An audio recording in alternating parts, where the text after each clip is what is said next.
Hola, buenos días. Bueno, hoy vamos a dar inicio al curso interdisciplinario. Este es un curso que armamos con los colegas de nuestra institución para poder pensar nuestra práctica clínica y la apertura a otros discursos, a otras disciplinas y a otras modalidades de abordaje desde diferentes instituciones. Para ello invitamos en este primer charla al doctor Juan Dobón, que es el jefe del servicio, para que nos cuente un poco cómo él piensa lo interdisciplinario y que nos sirva un poco de guía para lo que sigue y resta del curso, que en principio se divide en 2 módulos. El primero es de diversidad y género y el segundo es de niños y adolescentes en situación de vulnerabilidad. Le damos la palabra ahora sí al doctor Juan Dobón y le agradecemos su participación. Gracias, Andrea, a vos y por la invitación a abrir el curso.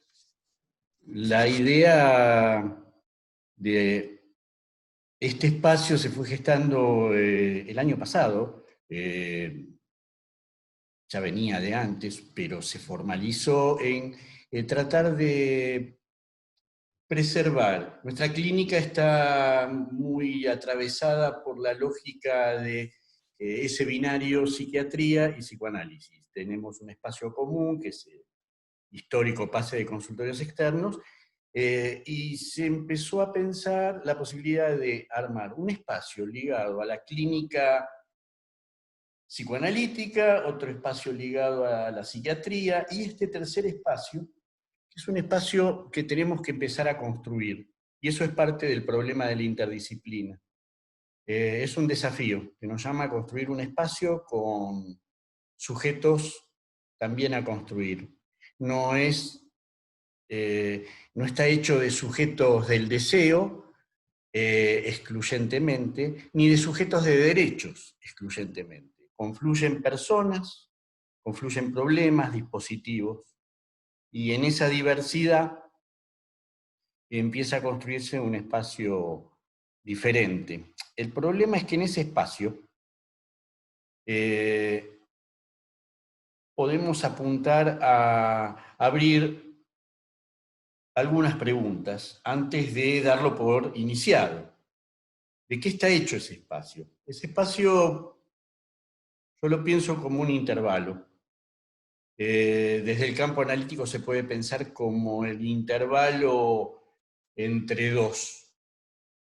Ese intervalo uno tiende a pensarlo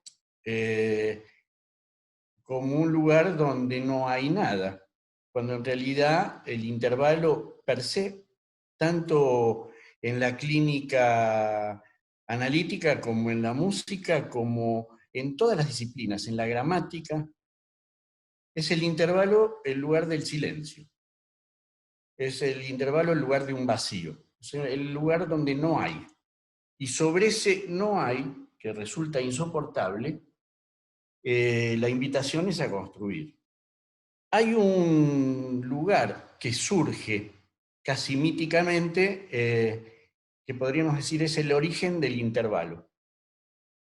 El origen del intervalo, y podemos llevar este origen al origen mismo de la historia, es el origen de 3 instancias que se anudan, que son la ley, el poder y también el origen de lo que se conoce hoy como el patriarcado, que es la estructura social. Los problemas entonces de la ley, del poder, del saber y también de los lazos de familia, de filia, son el tipo de problemas que habitan en el intervalo. En los últimos 200 años emerge un discurso que parece anudar a estas 3 instancias, la ley, el poder y el patriarcado. Se llama capitalismo. El psicoanálisis aportó, entre otras cosas, a la discusión interdisciplinaria la idea de que hay un discurso que no tiene límite y ese discurso aparentemente sin límite ha sido funcional a estas tres instancias: la ley, el poder y también los lazos de filiación, el patriarcado incluido. Entonces, este triple nudo parece habitar en el intervalo, en el vacío. No hay un punto situable de cuándo comenzó, pero desde que el hombre es hombre y la cultura es cultura, ese triple nudo funciona. Parece tener un origen común, el crimen de sangre, y un destino común, que es haberse entroncado con el capitalismo y ser inagotable, sin límite. Por eso, un poco la charla de hoy yo quería situarla en el revés de esto. Son las paradojas de lo interdisciplinario. Son los usos y justamente los límites. Hay una serie de prácticas, dispositivos, hasta si cabe modelos de pensamiento que empiezan a aparecer para pensar el intervalo y la complejidad de los problemas. Así se suceden la idea de la interdisciplina, multidisciplina, interdiscursividad, intertextualidad, prácticas que suponen trabajar distintas disciplinas entre sí. Cada una de estas tiene diferencias, no solo epistemológicas, sino de metodología y también de destino. La referencia a este problema yo la tomo de tres autores argentinos. Uno es Samaja, en la Facultad de Psicología ha sido titular en su momento. La otra es Kuki Coria, que es quien podría decirse ha estado a la vanguardia del desarrollo de la idea de la crítica a la interdisciplina, vamos a decir así, naif.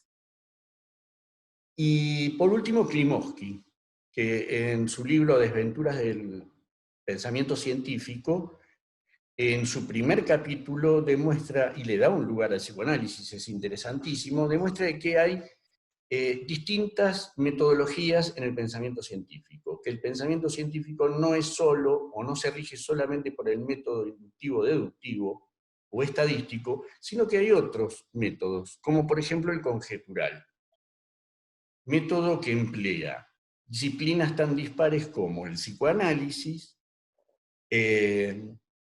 alguna psicología de investigación, la economía y la sociología, no la sociología estadística, sino la sociología crítica. Hay muchas más, pero Klimovsky enumera esas tres. Entonces, bueno, me parece interesante situar que el marco que voy a presentar de estas distintas prácticas está atravesado por estos tres autores. Otro problema del intervalo. En el agujero, en el vacío, hay dos grandes hipótesis. Todas aquellas ideas positivistas que acceden al intervalo y piensan que es posible encontrar finalmente un saber que dé cuenta de lo que verdaderamente supone o hay o existe, ese es el real de la ciencia. Es un vector que avanza en esa suposición de que algún día se llegará a entender la lógica de lo material y también de lo espiritual, ¿por qué no? Y otra serie de ideas que se entroncan con el pensamiento filosófico alemán, pero también tienen que ver con el psicoanálisis, a los que apunta lo que llamamos lo real en el sentido analítico, que es lo real como imposible. Que hay algo, para decirlo simple, porque sé que hay gente de distintas disciplinas, que hay algo imposible de situar como el origen o la causa de las cosas. No hablo de la causa material, sino de la causa eficaz para la vida de la gente. En ese sentido, se distancian en el intervalo lo real de la ciencia y lo real del psicoanálisis. Pero también, ojo, no es solo lo real para el psicoanálisis, también es lo real, como decía Comte, para los kantianos, para los schopenhauerianos, etc. Este problema, que es árido, nos enfrenta a un enjambre, decía, de términos que parecen ser similares pero no lo son. La multidisciplina no es más que el conjunto de prácticas y de disciplinas que confluyen y cooperan entre sí para llegar a un a un método. Un método que siempre es regido en la multidisciplina por el método inductivo-deductivo, y con ese método, dejando de lado las causas, solucionar un problema. La multidisciplina en general es muy pragmática. La interdisciplina, entendida desde el pensamiento de estos tres autores argentinos que señalaba, en realidad supone una suerte de privación, donde cada disciplina se priva de sostener que su método es el único. El científico que se suma a un proyecto interdisciplinario aporta el método estadístico o el método epidemiológico, pero también aporta el método inductivo-deductivo, pero debe soportar que no sea el único método en cuestión. El problema de la interdisciplina no es que solo deben de poner el método, sino también se debe de poner, o privar, de la creencia de que el caso es lo que cada una de las disciplinas cree. El caso, el método y el dispositivo son a construir. Cuando verdaderamente se logra un proyecto de investigación marcado por esto, método, causa, y se encuentra distintos métodos trabajando juntos, uno puede empezar a definir el objeto. Nosotros en psicoanálisis trabajamos con el objeto causa. En la ciencia positiva se trabaja con objetivo general, objetivo particular y objeto de estudio. El objeto de estudio es aquel universo que se va a volcar como meta de la investigación. Cuando se arriba a un objeto común, uno puede decir que hay un objeto transdisciplinario. O sea que, y aquí encontramos la primera gran diferencia. Hay una diferencia entre pensar que una suma de disciplinas van a construir un objeto transdisciplinario, por ejemplo, el dispositivo de atención de personas transexuales. Eso es un objeto trans. A pensar la transdisciplina. Habrán escuchado que normalmente se habla de inter, multi, trans de manera indistinta. La transdisciplina, para marcar una diferencia con lo anterior, en los aspectos de definición es muy parecido a lo que acabo de decir de interdisciplina. El problema es el destino. ¿A qué apunta la transdisciplinariedad? Una especie holística de arribo a un saber todo. Si sumamos las partes, podemos arribar a un todo final, un todo del saber o un todo de la verdad. Existen otros términos en este enjambre que habita el intervalo. La conocida como interdiscursividad. Bueno, la interdiscursividad no es patrimonio de la metodología de la investigación. El psicoanálisis tiene una interdiscursividad. Ustedes saben que en los 4 discursos Lacan habló al menos de 4. Luego en Milán suma un quinto, que es el discurso capitalista. O sea que en cada sujeto hay una interdiscursividad. Se la confunde con la intertextualidad. El problema de la interdisciplina es que se trasvasó como método de investigación a la aplicación práctica. Y muchas veces sin solución de continuidad, o sea, sin pausa, sin intervalo. Cada uno de los que estamos, creo, en este Zoom, tenemos una suerte de práctica intradisciplinaria, consigo mismo, sintomática o no, fantasmática o no, pero cada uno es médico y es analista, es trabajador social y es investigador, es psicólogo y en general nuestros psicólogos tienen orientación analítica, pero podría ser psicólogo de otra orientación, y cada una de estas prácticas y discursos están en tensión internamente en cada uno. Si trabaja en un servicio de salud mental, en un hospital público, general o no, ya está obligado a pensar en términos interdisciplinarios porque hay una red de discursos y de entramados que condicionan su praxis.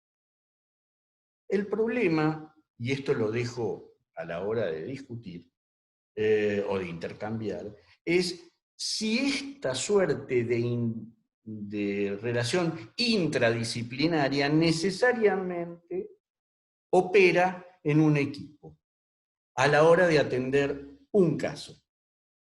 Y ahí hay todo un tema ético.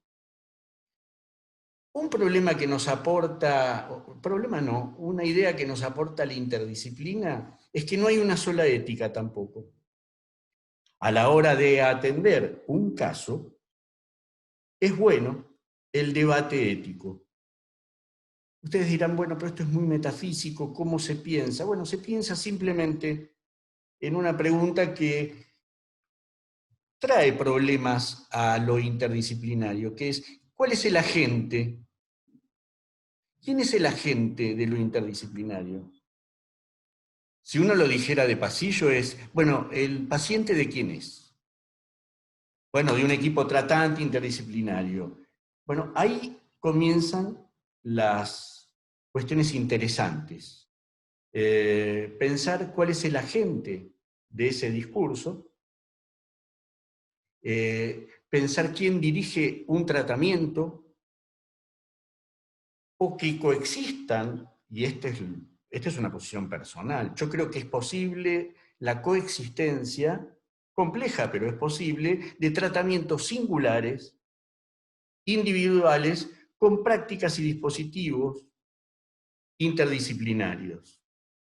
De hecho, es muy probable que alguien en un grupo de pacientes, vamos a decir, unidos por un rasgo, que consumen, además de recibir un tratamiento interdisciplinario, reciban un tratamiento singular. Y esa coexistencia, lejos de tender muros entre las disciplinas, hace puentes, como dirían por ahí. Permite algo suplementario. Yo nunca lo pienso en términos complementarios. ¿Qué quiero decir? No creo que es mejor, pero creo que es así. Como dicen en Uruguay, que para mí es la definición más clara del complejo de castración, es lo que hay. Y es lo que hay. Lo que hay en nuestras prácticas en salud mental es que hay prácticas suplementarias de equipos transdisciplinarios, multiplicidad de disciplinas que a veces logramos un tratamiento interdisciplinario, a veces, y tratamientos singulares. Y cuando digo singulares, podría incluir lo singular de una familia y lo singular de una pareja o de una relación madre-hijo. Es un tratamiento singular de la causa. Ese es otro aporte del psicoanálisis a la confusión general, que podrían coexistir. Julia Kristeva dice que en vez de hablar de intersubjetividades, es conveniente pensar que la persona, que el sujeto, es efecto de intertextualidades. Es decir, de una serie, que no somos más que el efecto de una serie de textos que se han encarnado, porque Julia Kristeva era escritora, filósofa, etc., pero era psicoanalista y sabía que las personas tienen cuerpo, no son solo un texto. En ese sentido, la intertextualidad desplaza al problema de la interdisciplina o interdisciplinariedad. Solo que la ley de salud mental, tan controvertida, en ese punto no habla de intertextualidad, la ley habla de interdisciplina.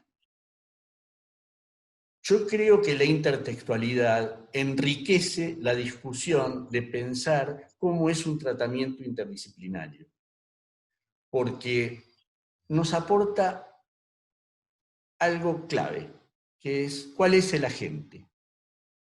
El agente en la intertextualidad, o cuando uno aborda una multiplicidad de textos, básicamente es el lector. Entonces yo creo que en la interdisciplina la clave es quién lee, cómo lee y qué entiende lo que lee.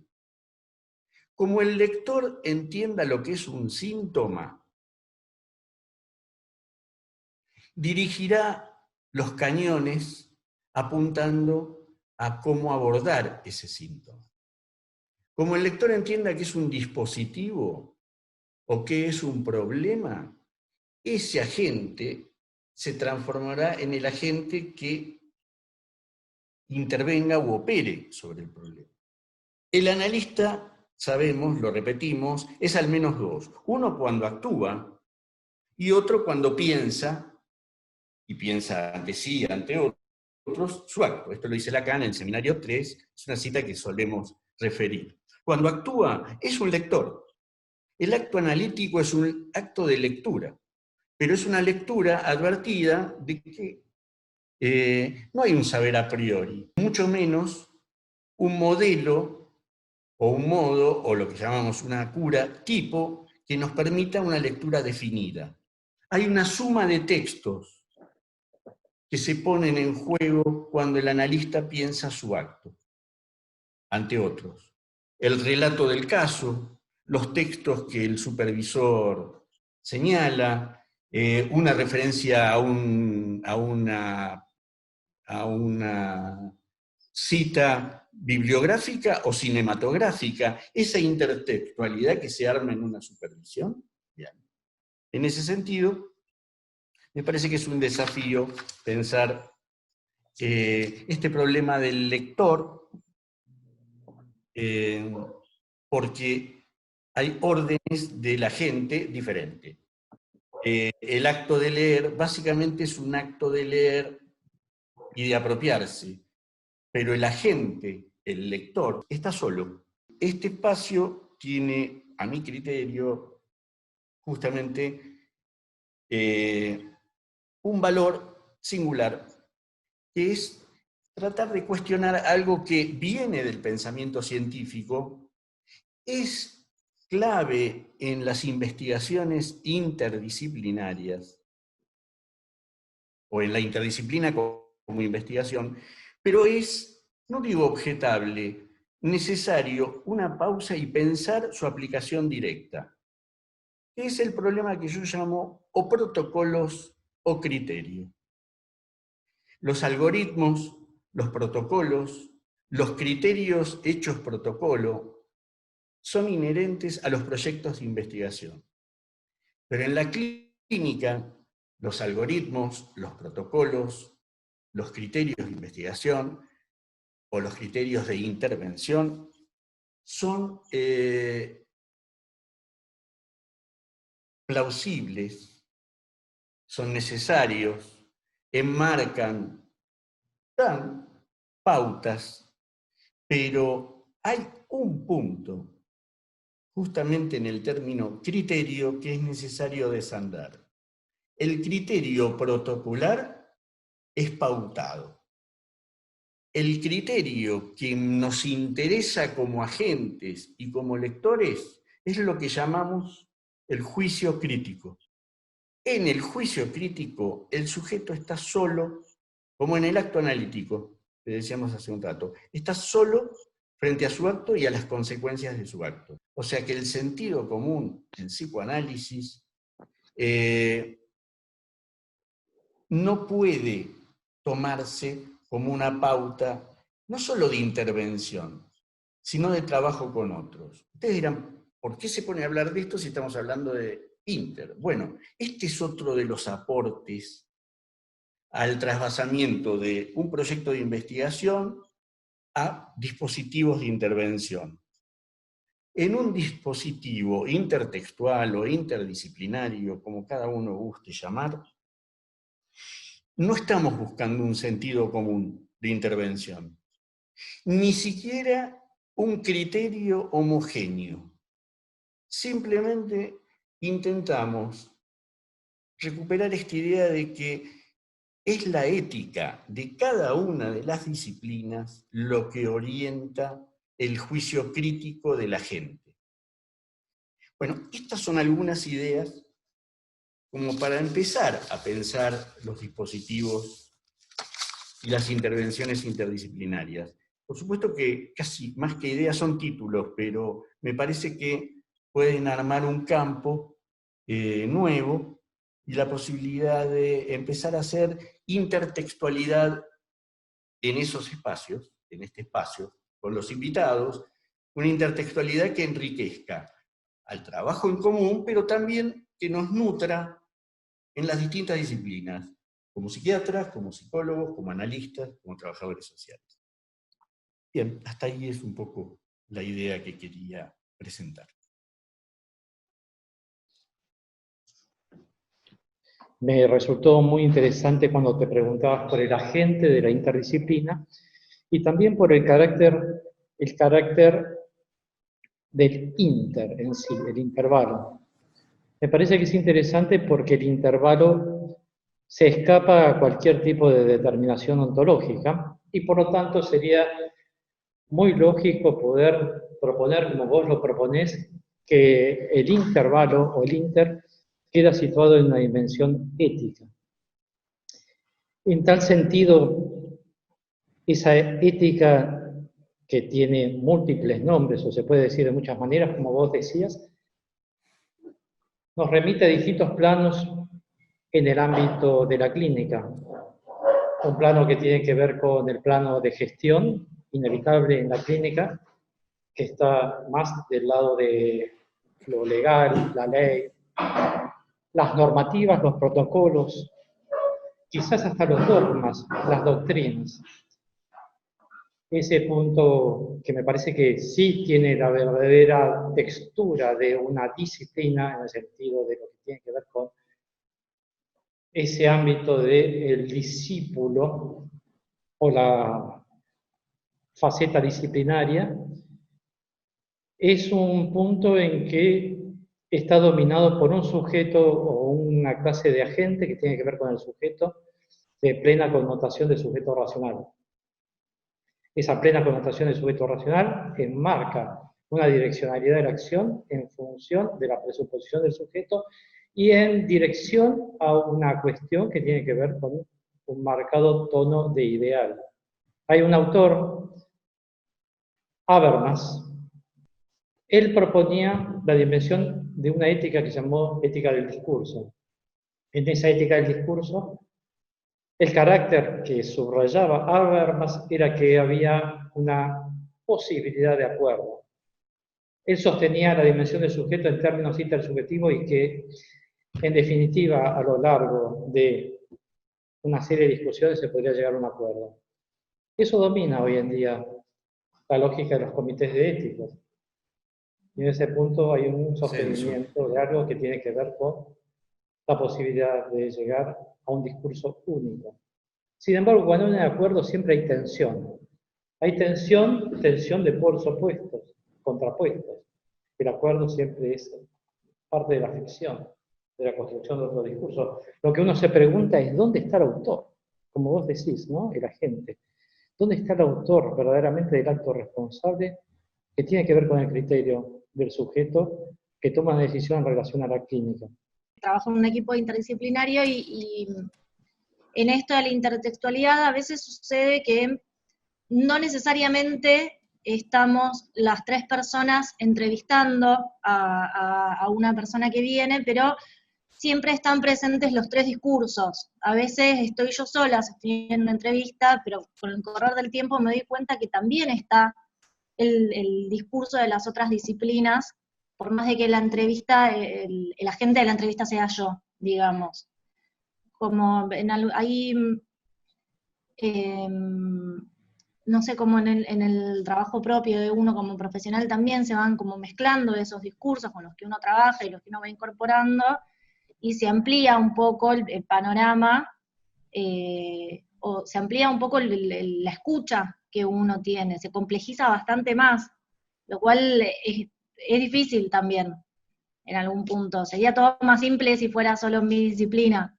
Pero también me pasa en el consultorio, en el hospital, a veces, donde estoy como analista, digamos, ¿no? En posición analista, muchas veces como me cuesta mucho desprenderme de esos otros discursos que me atraviesan.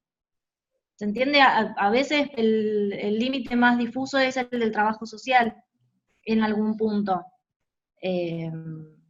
También por una cuestión de la población con la que se trabaja, el ejercicio de los derechos, las situaciones de vulnerabilidad y demás, como hacer esa diferenciación, hacer esa separación, a mí a veces me resulta como un poco complejo. O sea, he tenido discusiones o intervenciones o intercambios donde tal vez es, bueno, lo que importa es lo que dice el paciente o la paciente, no lo que pasa en la realidad, pero en algún punto a mí me resulta muy difícil pensar lo que se dice fuera del contexto en que está inserto eso que se dice en la vida cotidiana de quien lo dice, porque la realidad es que cuando esas situaciones cambian, también lo que se dice y cómo se dice suele tener una modificación, más cuando hablamos de acceso a derechos, ¿no? Entonces, como, bueno, quería compartir, a mí me sucede eso. Me parece, está bueno porque aportás una capa de complejidad, que es el trabajo interdisciplinario, los textos que atraviesan al lector, incluyo como texto, ese texto encarnado que es lo que dice el paciente, ¿eh? Está claro, no estoy hablando del texto abstracto. Y vos aportás justamente el otro plano, que es la interdiscursividad. Y la interdiscursividad, también como la interdisciplina, tiene una intradiscursividad. Por ejemplo, cuando Lacan habla de los... yo te digo 3 referencias que a mí me sirven para pensar lo que vos dijiste. Una, que es histórica, que es aquel texto de Freud, Múltiple interés en el psicoanálisis, que no lo tengo ni que repasar, simplemente digo, ya a Freud le interesaba una serie de disciplinas que enriquecían el psicoanálisis, pero que el psicoanálisis también podía aportar. O sea que Freud en su cabeza ya trabajaba con múltiples intereses. Era un hombre casi del Renacimiento, ¿no? Luego, Lacan, cuando Lacan habla de los discursos, él dice, los discursos no se manejan a voluntad, no giran por voluntad. Entonces, me gustó la frase que vos dijiste porque me hizo acordar a una persona con la cual aprendí mucho de estos temas, que es Ulloa. Uno no es analista, uno está analista. Y vos dijiste, cuando estoy analista, sí. Es un estar, pero es un estar no manejable a voluntad, donde uno está atravesado por esos 5 discursos, pero hay uno que pretende sostener como el que comanda. Ese que comanda no es el del amo, el inconsciente, sino es el inconsciente del que es asistido, del analizante, sino el discurso analítico. Ahora, advertidos de que no se puede manejar a voluntad y que todo el tiempo somos desalojados de ese suave estar. Y nos manda al malestar. Si uno se duerme en el estar analista, como vos decís, de repente me despierta que estoy pensando en otros discursos y otros textos. Entonces, la tercera capa, que es la interdiscursividad, en general, insisto, no es manejada a voluntad y me saca del letargo. Y, ojo, ahí depende de cómo uno pueda hacer síntoma con eso. Síntoma intra, para uno. Y ponerlo a trabajar. Pensaba, hola, ¿cómo están? ¿Por qué, cómo estás? ¿Por qué en general el trabajo interdisciplinario se nos liga en las instituciones a lo difícil o a lo complejo, ¿no? ¿Por qué está ligado a eso, ¿no? Como pensando pragmáticamente, cuando llega un caso que decimos, este caso es complejo, necesitamos articular, necesitamos conectarnos con los colegas de otros servicios, necesitamos ¿por qué, no? ¿Cómo pensar eso en relación a nuestra práctica por ahí de consultorio? Y bueno, lo que a veces aparece cancelado o rechazado va a reaparecer en lo real. Fantasmáticamente lo ponemos en el caso de lo riesgoso, lo difícil, y hasta si querés el término que usás vos, lo complejo. Pero por eso yo decía, no hay que tenerle miedo a lo inter,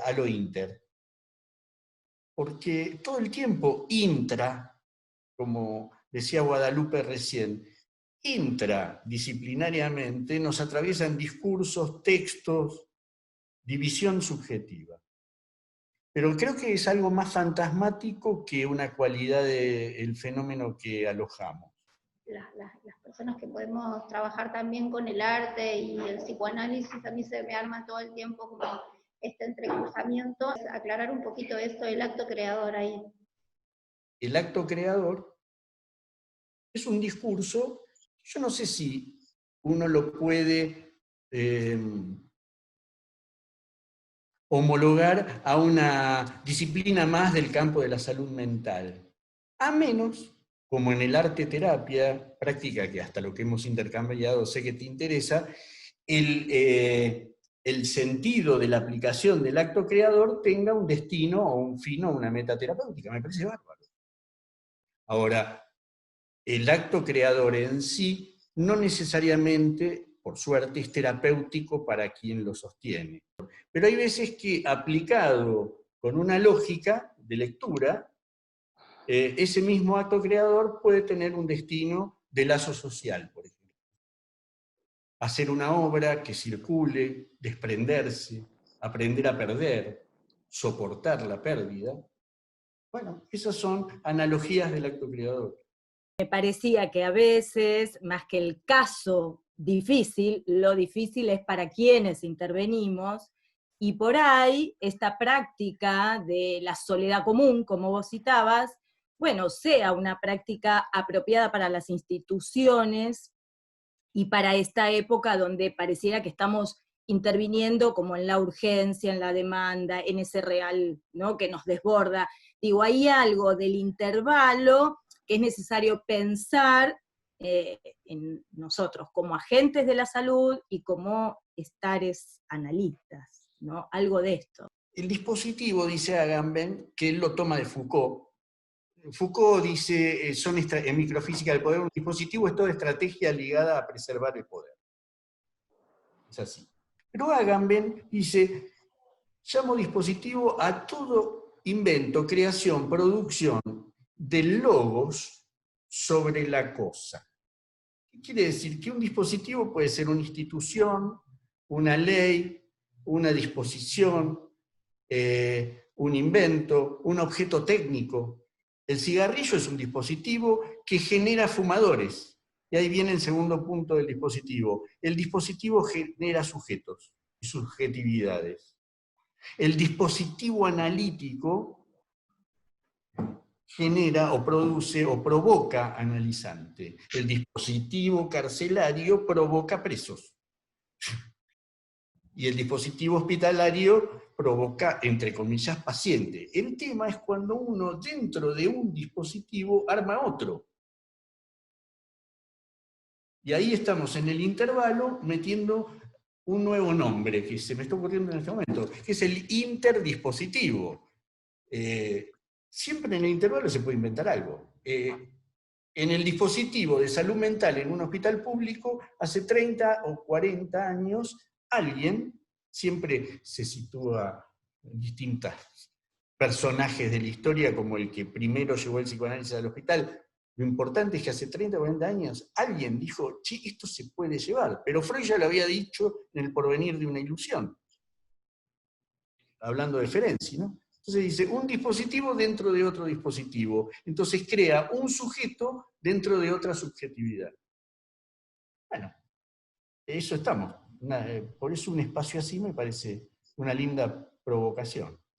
Cuando uno piensa en la orientación y en la dirección de un tratamiento singular, como lector, también en un segundo momento, ¿no? en un momento 2, también uno puede hacer una interlectura, un intertejido, no sé cómo mencionarlo, en relación a la lectura que se hace en este momento particular, o sea, una lectura de la lectura. ¿Se entiende un poco o lo confundí? Simplemente yo lo podría ligar entre un texto encarnado, insisto con esto, un texto que está hecho carne en una persona que padece, que vive, en un contexto. Y a su vez, cómo ese contexto hace texto. Pensaba que como psicoanalista que trabajamos en instituciones, el concepto de logro de implicación también es muy pertinente por estos atravesamientos que reproducen y recrean valores, representaciones. Y después pensaba, bueno, ¿por qué estamos todos hablando de interdisciplina? ¿Por qué es importante y por qué sería necesario? Y creía que tiene que ver con la ética, porque si no, se fragmenta al sujeto cuando no se trabaja en interdisciplina y hay múltiples intervenciones sobre esa persona y bueno, y los efectos pueden ser muy nocivos, o sea que es ético y necesario trabajar en interdisciplina. Sí, la implicación es clave para cada una de las disciplinas. El tema es, cuando decimos la ética es clave, ¿cuál? ¿Qué ética? Porque yo tengo ética normativa y prescriptiva desde lo jurídico, ética de la solidaridad o ética del consumo neoliberal desde lo político, bioética con sus 4 principios fundamentales y la ética del deseo y el psicoanálisis. Y sigue la lista. Entonces, para nuestra ética, vos hablabas del psicoanálisis, me pareció, entonces sí, en la ética de lo singular y del deseo es clave. Para la ética prescriptiva normativa, cuando hablamos con el órgano de revisión de salud mental, no es que no entra lo singular, entra lo particular del caso que estamos trabajando, pero se rige desde lo normativo prescriptivo para todos. Entonces, la implicación es distinta. Me parece interesante. ¿Qué implica el analista implicado? ¿Qué es un analista implicado? Además de que el sujeto responsable, ese que solemos apelar, ¿no? El sujeto que es responsable de su acto de decir, también el analista debe estar implicado no solo en su acto, sino en la institución que trabaja. Si no, la extraterritorialidad nos deja al margen de todo, ¿no? Algo que quería agregar a esto que decías de Agamben y de Foucault, que es esta figura de la red, ¿no? Que me parece que es una cuestión que hace a la trama y a lo inter en las distintas disciplinas, y cómo armar esa red, que por ahí es lo más difícil, tal vez porque entra en conflicto con esto que decís, ¿no? Las diferentes éticas, cómo se juegan, la implicancia. Yo estaba pensando en esto de la implicancia, me parece fundamental, pero la implicancia de un analista no es del mismo modo que es, por ejemplo, para un trabajador social, porque me parece que lo que termina interfiriendo por ahí es esta diversidad de éticas que están en juego, y que por ahí es lo más difícil de manejar cuando se trata de trabajar en forma interdisciplinaria. No sé si estás de acuerdo con eso. Llega al límite de lo... La verdad, no... Sí, estoy de acuerdo con toda la primera parte, con lo último no sé si estoy de acuerdo porque no lo sé, el grado de implicancia, o cómo, lo voy a decir de otra manera, cómo se juega la implicancia en un trabajador social. Eso no lo sé, me excede. No estoy negando que la tengan, ahí es donde dudo. Me parece que sí, pero que es una implicancia ligada a la ética de la salud, obviamente, pero también a la ética de la beneficencia, del bien del otro, y a la ética de la solidaridad. A mí me parece que este curso tiene este porvenir, que por un lado nos pueda permitir formalizar algo de la práctica que como servicio entre colegas y entre equipos venimos poniendo en acto. Eso me parece que es fundamental, ¿no? Y más en este momento donde el trabajar no te permite el intervalo para pensar o escribir algo de esto. Y sé que hay muchos compañeros y compañeras que han estado escribiendo, también pensando cómo hemos intervenido también en este tiempo. Eso por un lado, formalizar algo de ese inabarcable. Y por otro lado, pensar que ese es el gran aporte también que podemos hacer, que es lo singular, ¿no? Hoy, por ejemplo, los que estamos en los casos de violencia o abuso, ¿no? Lo que tenemos que lidiar es con esto, que el protocolo no se aplique a todos por igual, que la evaluación que se hace en los dispositivos jurídicos y médicos no sea universal, sino que sea singular. Pero bueno, me parece que es muy difícil, pero no por eso tenemos que renunciar a ese trabajo con otros. Solo en el acto creo que no es individualismo en el trabajo en el hospital. El tema es la escritura como lugar común acá. Y la escritura no significa sentarse a esto, a un papel. Esto podría ser una manera de escritura. Este espacio abierto. También sé que hay ideas que están circulando, que me parece clave, que es la posibilidad de llevar adelante un lugar para escribir, que sea un lugar de intercambio entre todos, y que a título individual, no va a ser un escrito colectivo, o a la manera como Lacan publicaba sus primeras Silicet, que eran sin el nombre del autor, no, con autores, con gente que va a escribir, de nosotros e invitados, pero armar un espacio de nuevo común, que tendrá otro nombre, porque la ciudad del discurso fue otra etapa. Pero me parece que este espacio, por eso insistía, me parece más un espacio que un curso, tiene que dar lugar a una escritura común, personal, individual, singular, pero también un espacio común de escritura, de los problemas que nos atraviesan todos los días.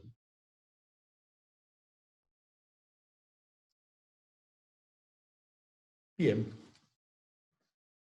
Bueno, si les parece, dejamos aquí y nos vemos trabajando.